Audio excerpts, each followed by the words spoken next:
జగన్ల ప్యాలెస్లు దాటి రాకుండా లోపల కూర్చొని పాలించే పాలన తమది కాదన్నారు మంత్రి అచ్చెన్నాయుడు. కూటమి పాలన అంటే ప్రజల సమస్యలు తెలుసుకొని ప్రజలతో నడిపించే ప్రభుత్వం అన్నారు. తమది రైతులకు అండగా ఉండే ప్రభుత్వమని, రైతులకు కావలసిన అన్ని సౌకర్యాలకు కూటమి ప్రభుత్వం ఇస్తుందని అన్నారు.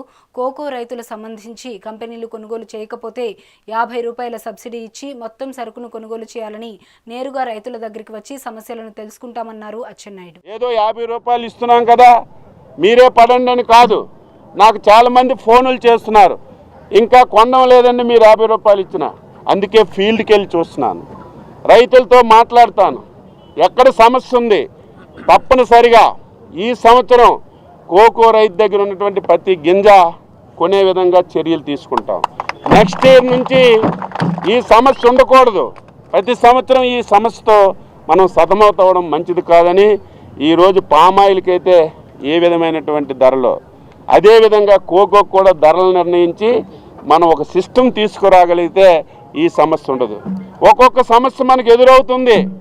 ఈ సంవత్సరం మన పామాయిల్కి ధరలు బాగా వచ్చాయని అందరం సంతోషపడ్డాం.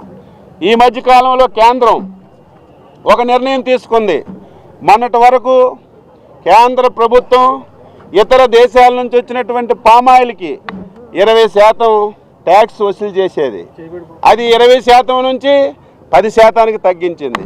ఈరోజు ఇంపోర్ట్ బాగా వచ్చేస్తుంది. దీనివల్ల మన పామాయిల్ రైతులకి ధరలు తగ్గిపోతాయి. మనకు తెలిసిన వెంటనే ముఖ్యమంత్రి గారి దృష్టిలో పెట్టాం. ముఖ్యమంత్రి గారు ఇప్పటికే 5 కేంద్ర మంత్రులకి లేఖలు రాశారు.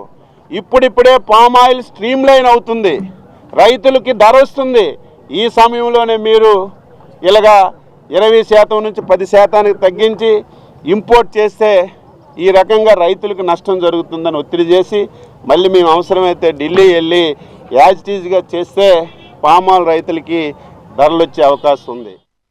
మళ్ళీ ఈరోజు వచ్చాను, ఏదో 50 రూపాయలు ఇస్తున్నాం కదా మీరే పడండి అని కాదు.